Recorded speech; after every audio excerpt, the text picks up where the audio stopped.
Hello，我係 Jeffrey。我相信任何一個香港人咧，都唔會覺得九龍塘或者何文田呢兩個地方陌生。咁我唔知大家對呢兩個地方嘅印象係點啊？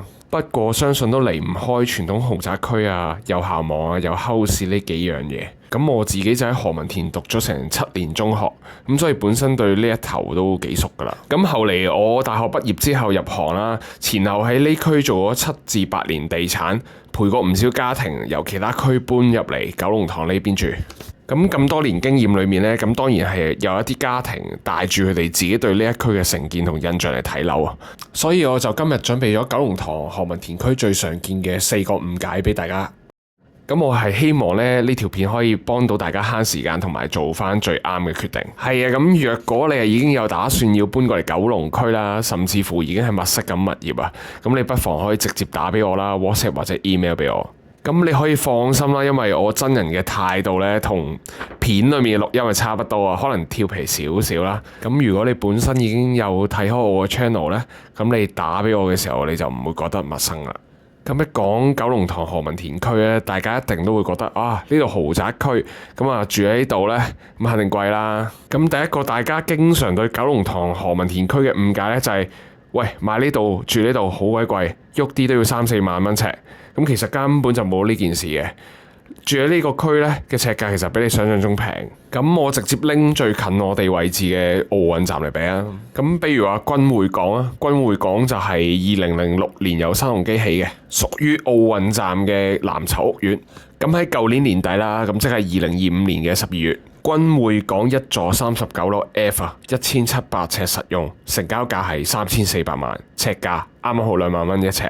喂，咁呢個單位其實都幾優質嘅，景觀咧就向南望正城市景。咁同樣地啦，我哋用京士柏嘅地標屋苑君怡峰嚟做對比。咁君怡峰咧就係2004年由新世界起嘅。咁呢個今年3月咧就錄得一宗成交，咁就一座11樓 A。咁實用面積咧就1547尺，咁成交價3200萬，尺價就20685蚊。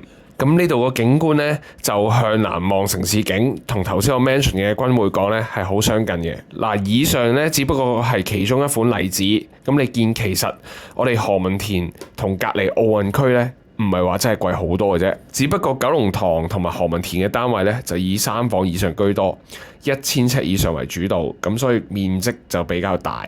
大家呢，就有個錯覺呢，呢度係特別貴，其實我哋唔係，尺價呢係可能甚至乎平過其他區添啊！如果舊啲嘅樓，咁我咧成日掛喺嘴邊咧，就係唔少家庭搬入嚟九龍塘何文田咧，係為咗細路仔返學方便嘅。而好多人咧都會有呢種諗法，所以大家咧係會諗緊，喂，其實何文田九龍塘係咪每一寸地唔係34名校網就41名校網咧？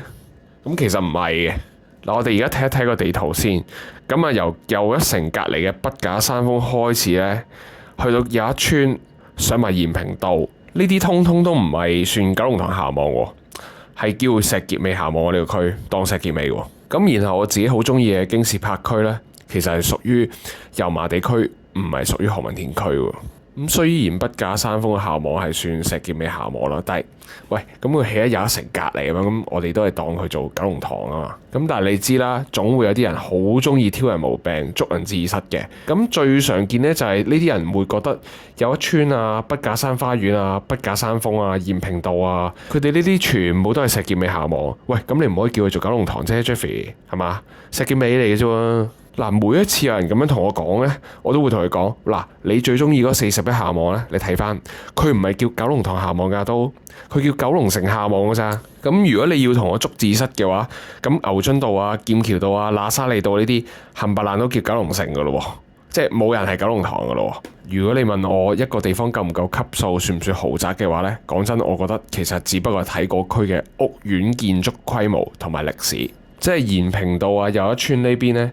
舊啲嘅有帝景峰啦，新啲嘅有 Beacon Peak、提山啊、提愛。咁喺呢度成交價呢，隨手篤過去啊，都可能會見到個5萬蚊一尺嘅喎。咁唔通又要俾翻希塔指住個石硤尾校網話唔係豪宅咩？嗱，咁九龍區呢，有唔少住宅區都係圍住地鐵站嚟起嘅，比如青衣啊、荃灣、美孚、南昌、荔枝角、啟德、藍田、九龍灣、將軍澳咁樣。嗱，咁我哋打開地圖睇下。咁你會見到呢，最近九龍塘站嘅就係得筆架山峰嘅啫。咁最近何文田站呢，又淨係得如一啊、朗然峰同埋天柱。咁所以其實你要近地鐵嘅屋苑呢，係得嗰幾棟俾你揀嘅啫。同埋只要你唔係揀呢幾棟嘅話呢，你起碼要行8到10分鐘咧，先去到地鐵站嘅。所以啊，假如你本身係住開地鐵站附近咧，你就咁睇地圖，一定會覺得九龍塘何文田呢邊咧交通唔方便，喺度住咧就一定要揸車。咁事實又係咪咁呢？咁梗係唔係啦。首先，如果你要搭公共交通工具出入嘅話咧，小巴就會係你首選。比如你想出荃灣啊、西貢啊、觀塘啊、尖沙咀啊、九龍站啊，或者想搭翻小巴出地鐵站轉車嘅話呢，咁我哋何文田區、九龍塘區基本上每個屋苑門口都有個小巴站棟正喺你屋企門口噶啦。總之四通八達。咁你問我自己呢，我其實幾中意搭小巴喎。咁首先小巴呢係多車過巴士勁多啦，同埋小巴唔使好似巴士咁樣站站停，所以搭小巴呢係唔一定比地鐵站慢嘅喎。其實甚至乎好多時候都係快啲同埋舒服啲，我唔使行落個站啊，唔使行翻出嚟。所以我哋九龍塘何文田呢，搭公共交通工具就唔係唔方便，係一樣咁方便。不過呢，就變咗唔係依賴地鐵，係用小巴啫。咁啊，住開民生區嘅朋友仔呢，嚟到九龍塘或者何文田就會覺得呢度好似冇乜嘢食喎，買餸選擇又少，成個美食沙漠咁。九龍塘呢，就得個有一城，咁何文田站就唔使講，直頭連餐廳都冇。咁個事實咧就當然唔係咁啦。咁你喺何文田啊、九龍塘區咧，最多優秀餐廳嘅地段就係九龍城啊、太子嘅內街啊、旺角嘅內街。咁就係呢啲地方咧，會有齊大家最中意去嘅嗰種 local 餐廳，即係餐牌用手寫啊，價錢又夠平啊，份量又夠大。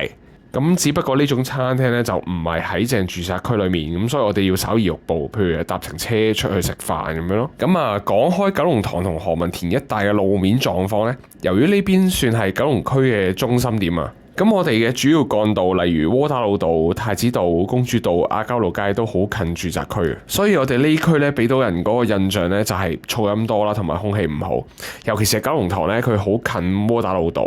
咁窩打老道返工、放工、返學、放學都係勁多車，同埋勁多塵嘅，所以九龍塘同埋何文田咧，俾人嘅印象咧就係噪音多同埋空氣唔好啊。咁你問我，其實市區嘅樓咧，相比新界咧，咁梗係交通方便好多啦。咁你方便啲，咁個區啊肯定多啲車啦，多啲車啊多啲噪音同埋空氣會麻麻地啦。咁你住市區呢，咁呢啲係在所難免嘅喎。咁只不過唔係成個九龍塘區嘅空氣都唔好喎。應該話喺九龍市中心嘅住宅區嚟講呢，係得我哋九龍塘有空氣好嘅選擇啫。咁我知好多有小朋友嘅家庭呢，係因為小朋友嘅健康着想呢，想住嘅地方空氣好啲，遠離大馬路多啲。咁啊，其中一個選擇就我哋九龍塘嘅又一村啦，佢遠離主要幹道，少車出入，咁啊空氣自然係好嘅。咁另外一個選擇咧，就係上咗山喺延平道嘅 Beacon Peak， 咁啊新盤嚟嘅。Beacon Peak 直頭咧係俾郊野公園包圍住嘅。咁啊政府咧就曾經公布過呢度係屬於全香港空氣最好嘅屋苑。咁九龍塘同何文田呢啲兩個區域咧，其實都相對上算好住嘅，所以甚少喺互聯網度俾人批評。咁但係對於一啲唔熟悉呢個區嘅家庭嚟講咧，佢哋對呢度嘅成見同埋誤解咧，係極有可能妨礙到佢哋作出對自己有利嘅決定。我希望呢條片咧係可以解答到大家部分心裏面嘅疑惑。咁啊，如果你對搬入嚟九龍塘或者何文田有興趣嘅話咧，咁可以打俾我啦，WhatsApp 或者 email 揾我嘅。我係 Jeffrey，多謝大家收睇。